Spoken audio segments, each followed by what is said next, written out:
जय बोलो देवादिदेव 1008 श्री भगवान महावीर स्वामी की जय जय जय। अहिंसा परमो धर्म की जय जय जय। परम पूज आचार्य गुरुवर श्री विद्यासागर जी जय महाराज जय की। जय। आचार्य श्री समय सागर जी महाराज की, पूज्य मुनिवर श्री प्रमाण सागर जी महाराज की, पूज्य मुनिवर श्री संधान सागर जी महाराज की, समस्त मुनि संघ की नमोस्तु।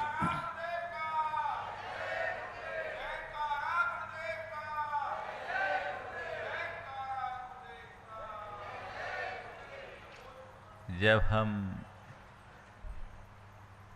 इस विराट संसार पर अपनी दृष्टि दौड़ाते हैं तो हमें यह विविध रंगों के एक माया जाल की तरह दिखता है।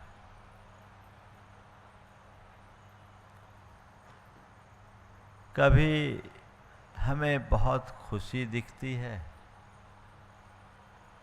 तो कभी खिन्नता दिखाई पड़ती है, कभी उत्सव की लहरें उत्पन्न होती दिखाई पड़ती है तो कभी उदासी का गहरा सागर सा दिखता है, कभी आह्लाद दिखता है तो कभी अवसाद दिखता है, कभी सुख दिखता है तो कभी दुख दिखता है। ये परिवर्तन होता रहता है और कई कई बार हमारे मन में गहन हताशा, निराशा या उदासी के भाव छा जाते हैं। आखिर ये उदासी है क्या? आज मुझे उसकी ही बात करनी है। अपने जीवन चक्र को देखें, कई बार मन में बड़ा उल्लास रहता है, उमंग रहती है, उत्साह रहता है और कई बार ऐसा होता है मन बड़ा हताश, ठंडा और एकदम शांत सा पड़ जाता है, हृदय में गहरी उदासी सी छा जाती है। ये क्या है? उदासी एक भाव है जो कई बार किसी प्रिय व्यक्ति, वस्तु या स्थिति के खो जाने पर आती है। किसी प्रिय व्यक्ति का विछोह हो जाए मन उदास होता है। कोई प्रिय वस्तु खो जाए मन उदास हो जाता है। कभी कोई अच्छी स्थिति हाथ से निकल जाए, अच्छा अवसर चूक जाए, मन उदास हो जाता है। होता है। कई बार ऐसा होता है कि हमारे मन में कोई अपेक्षाएं होती है। ये अपेक्षा हम बहुत तरह की अपने साथ जोड़ लेते हैं, लोगों के साथ, परिस्थितियों के साथ, परिजनों के साथ और कभी कभी खुद के साथ भी हम ढेर प्रकार की अपेक्षाएं पाल लेते हैं। और जब ये अपेक्षाएं टूट जाती है तो मन उदास हो जाता होता है। आप आए बड़े उल्लास के साथ अपेक्षा लेकर, आज रविवार है और मुझे मांगलिक क्रिया करने में अपनी सहभागिता देनी है। आते आते विलंब हो गया, खेल खत्म हो गया, आप यहाँ आए और उदास हो गए, अरे मौका चूक गया।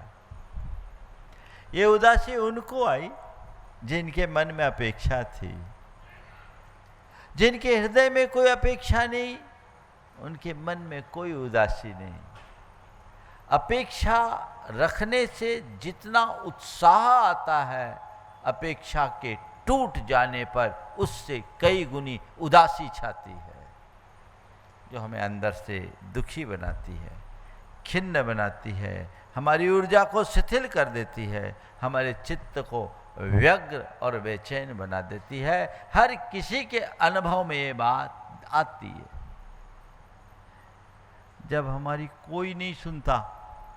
कई बार ऐसा होता है ना, हम क्या करें, हमारी कोई सुन ही नहीं रहा है, हम कोशिश सब कर रहे हैं लेकिन रिजल्ट नहीं निकाल पा रहे।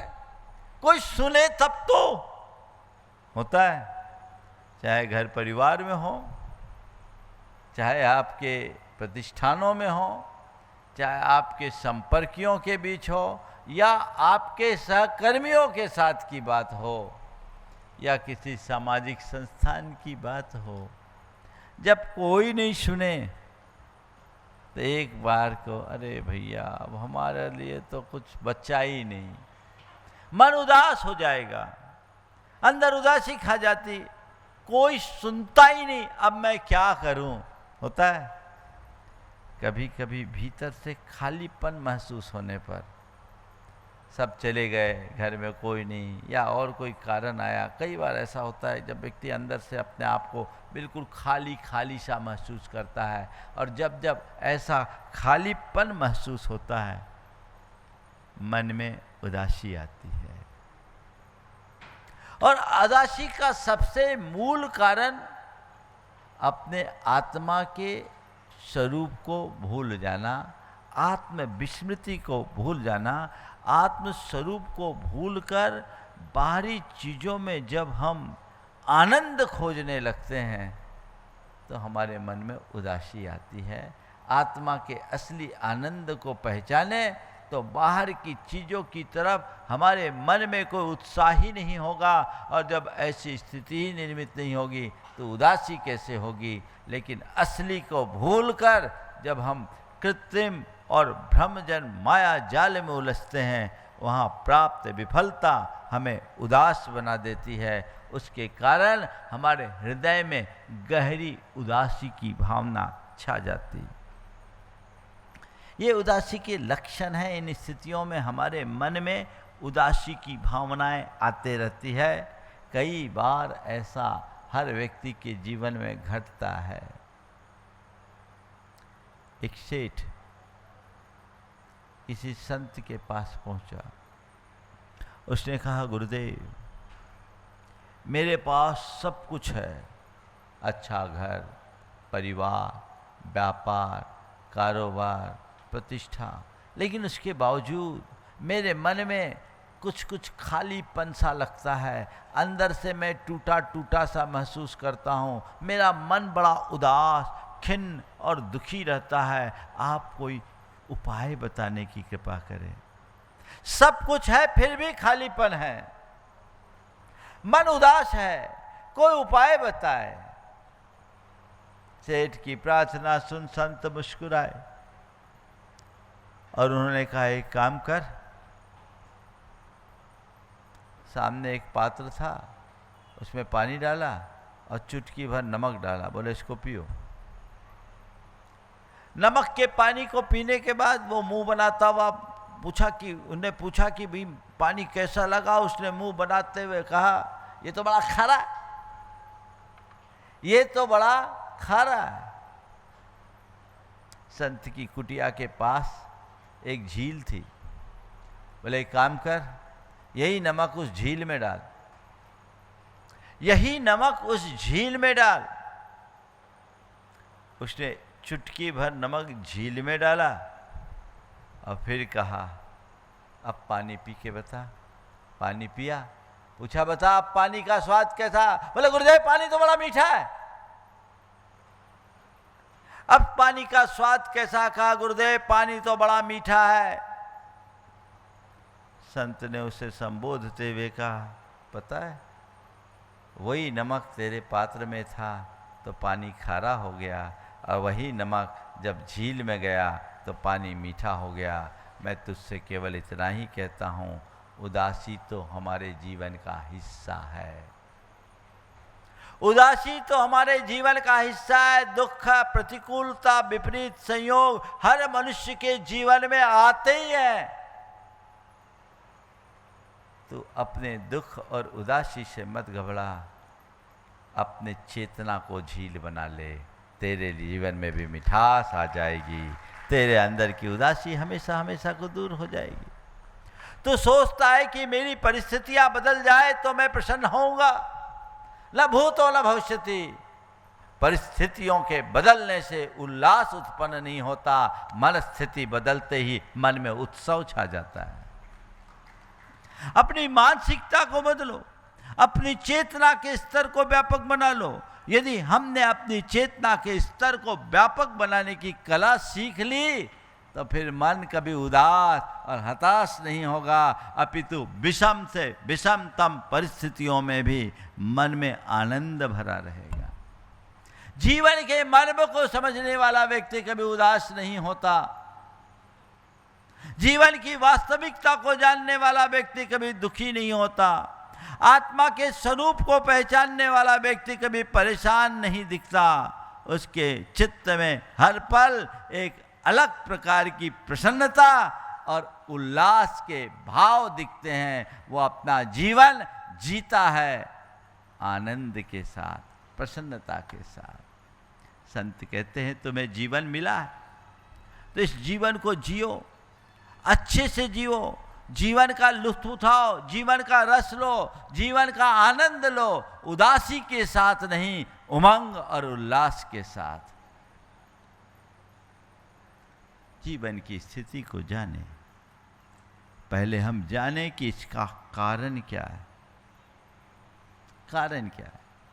उदासी का सबसे बड़ा कारण है मोह। किसी वस्तु, व्यक्ति या परिस्थिति के साथ मन में होने वाला अत्यधिक लगाव, ये हमारे अंदर का मोह ही तो है। वो आसक्ति, ये अंदर का मोह है। चीजें हमारे साथ रहती तब तक जुड़ाव रहता है, और जब चीजें हमारे हाथ से बिखरती है मन दुखी हो जाता है। जबकि जीवन की वास्तविकता क्या है?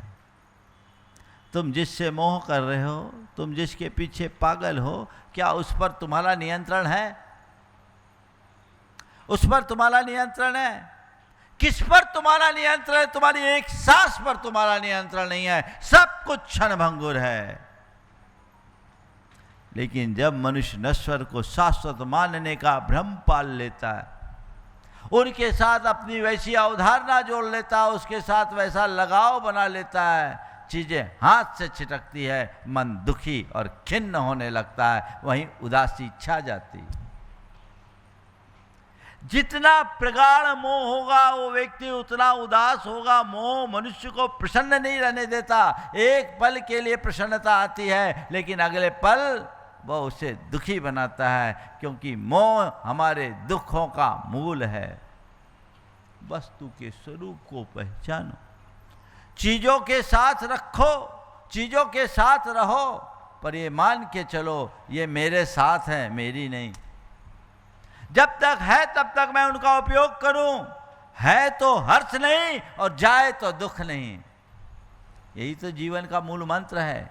एक मोही मनुष्य में और एक ज्ञानी व्यक्ति में, ज्ञानी साधक में यही मौलिक अंतर होता है। ज्ञानी व्यक्ति चीज़ों को यह मान करके अपनाता है कि ये चीज़ें मेरे पास हैं, मेरी नहीं, और अज्ञानी व्यक्ति चीज़ों को मेरी मानता है, मेरे पास नहीं। जो मेरी बना लेगा उनके साथ एकत्व का भाव आता है, और यही अंदर से रुलाता है। मेरे पास है, महज संयोग है, आज है तब तक उपयोग करो, चले जाए तो यही संयोग है। मन में किसी प्रकार का हर्ष विषाद नहीं। राजा अपने मंत्री से किसी बात को लेकर के क्षुब्ध हो गया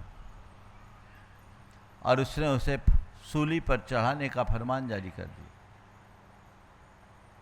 जब यह फरमान जारी हुआ, उस दिन मंत्री का जन्मदिन था और वह अपने शुभचिंतकों और प्रशंसकों के साथ उत्सव मना रहा था, नाच गान चल रहा था।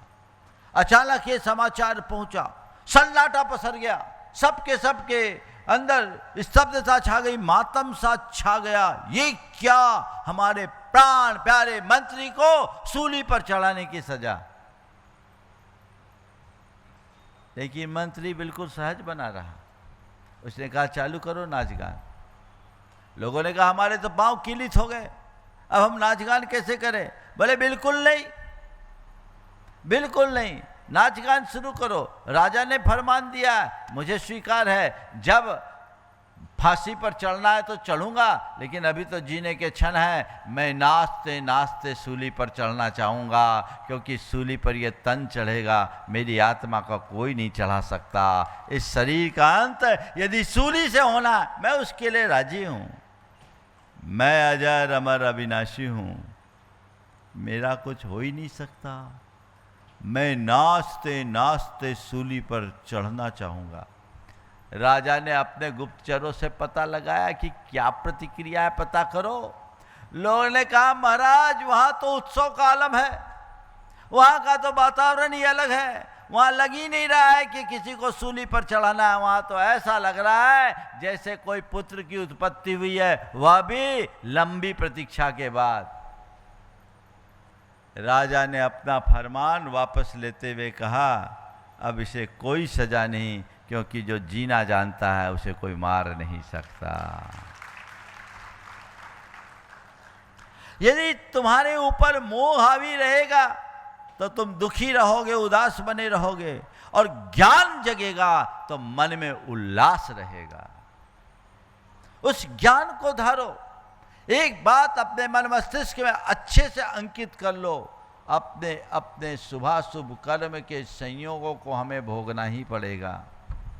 अब मैं हंस करके भोगूं तो और रो करके भोगूं तो मेरे किए कर्म है, मुझे भोगना ही है। ये एक निमित्त है, मेरे साथ यही संयोग है, स्वीकार है, पर ये संयोग तन के साथ है, बाहर की परिणतियों के साथ है। मेरी आत्मा शुद्ध और शाश्वत है, उसमें कोई फेर बदल नहीं होने वाला। इस सत्य का जो श्रद्धा नहीं होता है, उसके जीवन में कतई भटकाव नहीं होता, उसे पहचानो। दूसरा कारण है अभिमान। मनुष्य अपने मन में अभिमान पालता है और अपना एक कृत्रिम आवरण जोड़ता है और सोचता है उसकी पुष्टि हो जाए तो हर्ष होता है, और जैसे उसके अभिमान को चोट लगता है मन उदास हो जाता है। क्षोभ और उदासी दोनों अभिमान की परिणति होती है। अभिमानी व्यक्ति यदि शक्तिशाली होता है तो अपने अंदर के भाव को क्षोभ में प्रकट करता है, और यदि कमजोर पड़ता है तो हाथ धर करके बैठ जाता है, उदास हो जाता है, गर्दन लटका के रह जाता है। अब क्या करे? और कहावत है, अभिमानी का सिर नीचा। मान पाने की चाह में जब अपमान मिलता है तो मनुष्य अंदर से टूटता है, उदास होता है, और कभी कभी तो घोर अवसाद की स्थिति में भी चला जाता है। डिप्रेशन इसका ही एक परिणाम है। तो दूसरा कारण है अभिमान। तीसरा है अपेक्षा। जब हम बहुत सारी अपेक्षाएं अपने मन में पाल लें तो वो अपेक्षाओं की पूर्ति नहीं होती। सोच तो हमने बहुत सारी चीजें ली, अब हुआ कुछ नहीं, सोचा कुछ था, हुआ कुछ, तो फिर क्या होता है? हार जाते, अरे क्या करें, बड़े उदास हो गए, उदासी छा गई। संत कहते हैं अपेक्षाएं रखो, लेकिन अपेक्षाओं की बाढ़ मत बनने दो, उतनी अपेक्षा रखो। तटस्थ अपेक्षा होनी चाहिए। मेरे मन में जो अपेक्षा है मैं उनकी पूर्ति करने का प्रयत्न करूं, पूरी हो जाए तो ठीक, और ना हो तो ठीक की स्थिति आनी चाहिए। और ये बात उस मनुष्य के हृदय में बड़े आनंद से आ सकती है जो ये जानता है कर्मण्येव अधिकारस्ते मां फलेषु कदाचन। मेरा कर्म पे ही अधिकार है, फलों में नहीं। मैं अच्छा करूं ये मेरे हाथ में है, पर उसका परिणाम अच्छा हो ये मेरे भाग्य में है। इतनी सी समझ जगा लो। मैं कुछ अच्छा करूं ये मेरा पुरुषार्थ है, और उसका परिणाम अच्छा मिले ये मेरा भाग्य है। मैंने ढेर सारी अपेक्षाएं रख ली, ऐसा हो ऐसा हो ऐसा हो, कोई बात नहीं, अपेक्षाएं रखो, उसके लिए प्रयत्न भी करो, लेकिन प्रयत्न करने के उपरांत भी परिणाम अगर अनुकूल ना हो, परेशान मत हो। तत्व ज्ञान के साथ जियोगे तो कभी परेशान नहीं रहोगे। परेशानी में भी प्रसन्नता का भाव रहेगा। और जो तत्व ज्ञान से शून्य है वे अनुकूलता में भी उदास बने रहेंगे, वो रोना ही रोते रहेंगे। कई लोग ऐसे होते हैं, सब कुछ अच्छा है फिर भी रोते हैं। अपेक्षाएं ज़्यादा पाल ली, किसी से भी अपेक्षा पालोगे रोते रहोगे। और कभी कभी तो बड़ी हास्यास्पद स्थिति हो जाती। पति दफ्तर से घर आया, धर्मपत्नी ने आते ही कह दिया बहुत हो गया, मुझसे बर्दाश्त नहीं होता, अब आप कुछ करो। बहुत हो गया, मुझसे बर्दाश्त नहीं होता, आप कुछ करो। बोले क्या हो गया, क्या बर्दाश्त नहीं होता, क्या करने की बात कर रही हो? बोले कह दिया ना, अपना ये 10,000 रुपया महीना वाला फ्लैट अच्छा नहीं है। 10,000 रुपये महीने वाला फ्लैट अच्छा नहीं है। मेरी सारी सहेलियां 20-20 हजार रुपये महीने वाले फ्लैट में रहती हैं। अपने को फ्लैट बदलना है।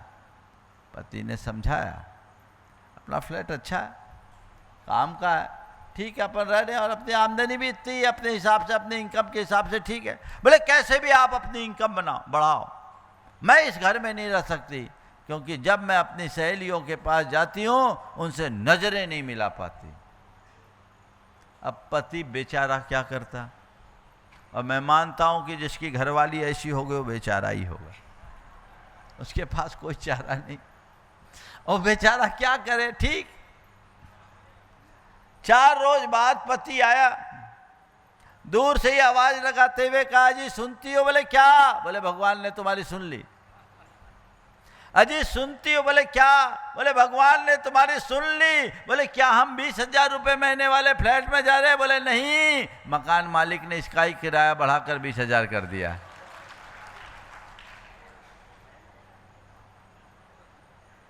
कुछ ऐसे ही कहानी होती है जो अंदर से हमें दुखी करती है, तोड़ती है। ये उदासी का एक उदाहरण है।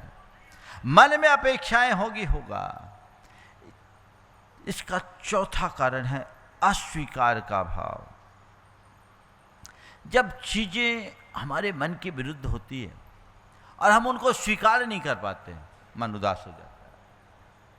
संत कहते हैं स्वीकार भाव जगाओगे तो उल्लास बना रहेगा, और अस्वीकार के भाव में जियोगे तो उदास बन जाओगे।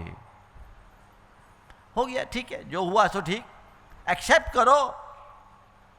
बाकी बातों को इग्नोर करने की कला अपने अंदर विकसित करो। जीवन में आनंद ही आनंद होगा। कुछ भी उल्टा पुल्टा होता है, मन उसको एक्सेप्ट नहीं कर पाता, अस्वीकार करता है। तो जब स्वीकार नहीं करते तो अस्वीकृति में फिर मन टूटता है, मन टूटता है। हमें कोई एक्सेप्ट नहीं कर रहा है ना। तो नॉन एक्सेप्टेंस जब बढ़ जाती है ना चीजों के प्रति भी, तो भी उदास, और हमें कोई स्वीकार न करे तो भी उदास। लोग मुझे स्वीकार न करे तो उदासी आती है, और हम व्यवस्थाओं को स्वीकार न कर पाए तो हमारे मन में उदासी आती है। ये उदासी का एक बड़ा कारण है। उदासी का सबसे महत्वपूर्ण कारण है आत्मा, अपने आत्मविस्मृति। वो मनुष्य सदैव दुखी रहता है जो अपने आत्मा के असली आनंद को भूलकर बाहर की चीजों में सुख तलाशता है। आत्मा के स्वरूप को भूलकर बाह्य पदार्थों में मुग्ध होता है। उसका जीवन सदैव दुखी ही बना रहेगा। संत कहते हैं अपने आत्मा के स्वरूप को पहचानो, जानो, उसमें डूबने का प्रयास और पुरुषार्थ करो। अगर उस आत्म तत्व को, उस आत्मा की सत्ता को ठीक रीति से पहचान जाओगे तो फिर तुम कभी दुखी नहीं होगे, क्योंकि तुम्हें पता लग जाएगा जो मैं हूँ वो शुद्ध, बुद्ध, नित्य और शाश्वत आत्मा हूँ। अजर, अमर, अविनाशी हूँ। न कुछ बनने वाला है न बदलने वाला है। असली आनंद मेरे भीतर है, बाकी बाहर तो केवल बाहर है। एक महिला एक ज्योतिषी के पास पहुंची और बड़े दुखी मन से कही, पंडित जी मैं बहुत परेशान हूं, आप मुझे कुछ उपाय बताएं। मैं बहुत परेशान हूं, आप मुझे कुछ उपाय बताएं। पंडित जी ने कहा, भाई क्या उपाय चाहते हो, तुम किससे परेशान हो? बोले मेरे मन में बड़ी उदासी रहती है, मेरे मन में बड़ी उदासी रहती है, आप कोई उपाय बताओ। पंडित जी ने कहा ठीक है उपाय तो बताता हूं, तुम किसकी कुंडली दिखाना चाहते हो? तुम किसकी कुंडली दिखाना चाहते हो? कुंडली दिखाओ तो मैं बताऊं। बोले मुझे और किसी की कुंडली नहीं, मुझे तो उदासी की कुंडली देखनी है। किसकी कुंडली देखनी है? उदासी की। पंडित जी ने कहा अरे उदासी की कौन सी कुंडली? उदासी ना कोई ग्रह है न नक्षत्र है, उदासी की कोई कुंडली नहीं, ये तो तुम्हारी मन की परिणति है। ध्यान रखने की बात है, कुंडली के परिवर्तन से उदासी नहीं बदलती, दृष्टिकोण के परिवर्तन से उदासी उल्लास में परिवर्तित हो जाती है। अपने दृष्टिकोण को बदलो, अपने भाव को बदलो, अपने विचारधारा को बदलो तो जीवन में व्यापक परिवर्तन घटित हो सकता है। आत्मबोध इसका सबसे सबल आधार है। जिसकी दृष्टि आत्मा पर है वो कभी भी किंचित भी विचलित नहीं होता, उसको हर स्थिति में मस्ती रहती है, आनंद। ठीक है, जो है सो है, और इसी में तो जीने का मजा है। थोड़ी देर के लिए विचार करो, हाँ, जो दुखी होते हो किस वजह से होते हो? अगर अपने दुखों का विश्लेषण करोगे तो पाओगे बाहरी कारणों से दुख कम होता है, भीतरी भावों से हम ज्यादा दुखी होते हैं। होता है, ये अंदर की दुर्बलता है, वो हमें दुखी करता है। अगर हम अंदर से मजबूत बन जाए तो सब प्रकार की प्रतिकूलता में भी प्रसन्नता की अनुभूति की जा सकती है। और जो अंदर से कमजोर रहेगा वो अनुकूलता में भी परेशान रहता है। अंदर से मजबूती मिलती है किसके बल पर? आध्यात्मिक चेतना के बल पर। अपने अंदर अध्यात्म का भाव जगा, और भावना योग हमारे हृदय में वैसे ही आध्यात्मिक चेतना का संचार करता है। अंदर से अपने आप को मजबूत बनाना है तो भावना योग को समझो, उसके सिद्धांतों को समझो, आत्मसात करके आगे बढ़ो। सुबह उठकर के भावना योग का पहला चरण प्रार्थना का है। प्रार्थना में एक प्रार्थना करो जिसके मन में बात बात पर उदासी होती है, जो बहुत जल्दी हताश और निराश हो जाते हैं, उनके लिए मैं कहना चाहूँगा, सुबह उठो, प्रभु को धन्यवाद दो, अपनी तरफ से कृतज्ञता प्रकट करो और कहो हे प्रभु, मेरे हृदय में सदैव उमंग और उत्साह बना रहे, मैं अपने जीवन को एक उत्सव की तरह जी सकूं, मेरे चित्त में उल्लास और आनंद भरा रहे, मैं हर पल प्रसन्नता और आनंद के साथ जी सकूं, मुझे ऐसी दृष्टि दो, मुझ में ऐसी शक्ति दो। बार बार इसे दोहराए, इसे दोहराएंगे, ये प्रार्थना सचेतन प्रार्थना होगी। और जब ऐसा दोहराएं तो उस समय विजुअलाइज करें अपनी सबसे प्रसन्न छवि को, अपने मन में वो प्रसन्नता भरे और ये बनाएं कि आज मुझे पूरी तरह प्रसन्न रहना है, आज मुझे आनंद से भर करके जीना है, आज मुझे उल्लास पूर्वक जीना है, उदासी से मुक्त होना है, मन में प्रसन्नता रहे। दूसरा चरण है प्रतिक्रमण का। शाम को सोने से पहले देखो कि आज मैं कब कब उदास हुआ, किन किन कारणों से उदास हुआ, जिन जिन स्थितियों में उदास हुआ, जिन कारणों से उदास हुआ, उनको सामने रेखांकित करो और ये तय करो यहाँ उदास होने जैसा कुछ है ही नहीं, ये मेरे मन का अज्ञान था।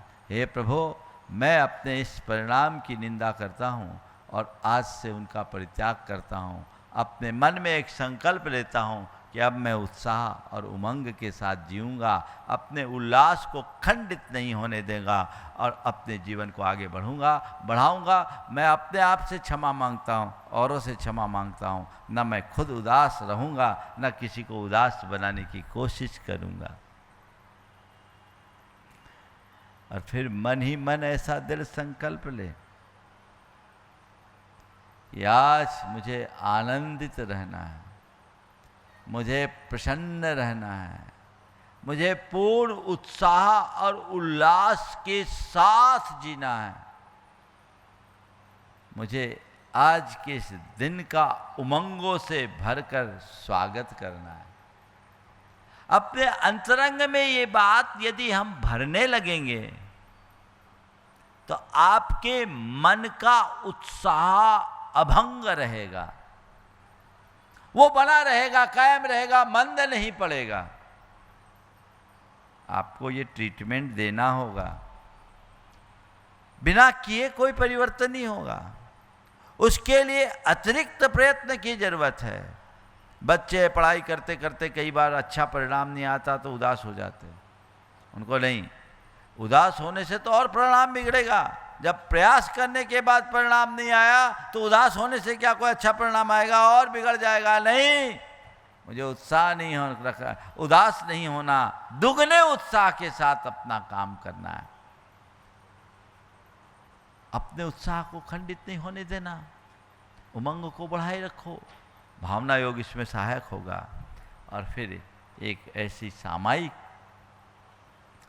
अपने आत्मा के शुद्ध बुद्ध स्वरूप को ध्यान में रखते हुए, मैं शुद्ध हूँ, मैं बुद्ध हूँ, मैं नित्य आत्मा हूँ, मैं शाश्वत आत्मा हूँ, मुझ में ऊर्जा है, उमंग है, उत्साह है, मैं उत्साहित हूँ, मैं सौम्य हूँ, मैं ऊर्जावंत हूँ। ये भाव अपने अंदर आए, जीवन की धारा बदलेगी। ऐसी विचारधारा हमें एक नई दिशा देती है। एक रोज की एक साधना पत्रक बनाए, लिखिए। लिखने से भी बड़ा परिवर्तन आता है। ये भी भावना योग का एक हिस्सा है। साधना पत्रक, प्रार्थना, मैं आत्मा हूँ, आनंद स्वरूप हूँ, और ये जो दुख है वो क्षणिक है, वो नष्ट हो जाएगा। मेरा स्वरूप शाश्वत है। हे प्रभु, मैं हर पल आनंदमय रहना चाहता हूँ, मैं सुख और प्रसन्नता से जीना चाहता हूँ, मैं उल्लास और उमंग से भर करके जीना चाहता हूँ। ये प्रार्थना अपने अंदर होनी चाहिए। प्रतिक्रमण के रूप में आप लिखिए, दिन भर की भावनात्मक प्रतिक्रियाओं का लेखा जोखा करें। कहाँ कहाँ मैं गड़बड़ाया, ये लेखा जोखा करने से आप अपने अंदर की दुर्बलताओं को पहचान पाएंगे, कारणों की पहचान होगी, और ये आपके जीवन में बदलाव लाएगा। तीसरे चरण में अपने संकल्पों को दृढ़ करें, प्रत्याख्यान करें। अब मैं उल्लास से भरकर जीऊंगा, आनंदित रहूंगा और उमंग से युक्त रहूंगा। और फिर सामायिक बहुत जरूरी है। अपने आप को ऊर्जावान बनाने के लिए अपने आत्मा स्वरूप का चिंतन, और ये सब चीजें भावना योग के 4 चरणों में आ जाती है। आप कुछ मत करें। हे प्रभु, मुझे ऐसी दृष्टि दो कि मैं सहज, शांत, संयत और सकारात्मक जीवन जी सकूं। ये प्रार्थना इसमें सब आ गई। मैं सहज रहूं, मैं शांत रहूं, मैं संयत रहूं, मैं सकारात्मक रहूं। इन 4 में सब आ गया कि नहीं आया? कोई भी ऐसी दुर्बलता नहीं है जो इन 4 से बाहर न की जा सके। प्रतिक्रमण, मेरे द्वारा जब कभी किसी प्रकार की असहजता हुई हो, मैंने कोई नकारात्मक प्रतिक्रिया किया हो, मेरे किसी व्यवहार से, मेरे वचनों से या मेरे विचारों से किसी को दुख पहुंचा हो, मैंने जो भी बुरा सोचा, बुरा बोला और बुरा किया, उसका मैं हृदय से पश्चाताप करता हूँ, उसकी निंदा करता हूँ। और मेरे बुरे विचारों, व्यवहार और शब्दों से जिस किसी का भी दिल दुखा हो, कष्ट पहुँचा हो, मैं उससे क्षमा प्रार्थी हूँ, हृदय से क्षमा मांगता हूँ, अपनी ओर से क्षमा करता हूँ, सबसे मैं मैत्री का भाव रखता हूँ। अंदर हृदय से भर करके ये बात जब बोलते हैं, चित्त में पवित्रता आती है, सकारात्मकता का संचार होता है। और फिर मुझे सहज रहना है, मुझे शांत रहना है, मुझे संयत रहना है, मुझे सकारात्मक रहना है। बस इसी 4 बात को तो दोहराना है, सब आ जाएगा। और अब अपनी आत्मा के स्वरूप में डूबने वाली सामायिक सहजोहम, शुद्धोहम, शांतोहम, सोहम, सोहम, सोहम, ये इतनी बातें अपनी आत्मा से जुड़ने का एक माध्यम बनती है और ये जीवन को आगे बढ़ाने में सहायक होती है। तो हमारे जीवन की एक बड़ी उपलब्धि हो सकती है। आप सब इन बातों को गहराई से समझिए, भावना योग का आलम्बन लीजिए। सुबह शाम केवल 5-5 मिनट का भावना योग अंतर मन से जुड़ करके कीजिए, देखिए क्या परिवर्तन होगा। और भावना योग को एक क्रिया के रूप में नहीं, एक साधना के रूप में, लाइफ चेंजिंग प्रोग्राम है ये। समय हो गया है। बोलिए परम पूज्य आचार्य गुरुवर श्री विद्यासागर महाराज।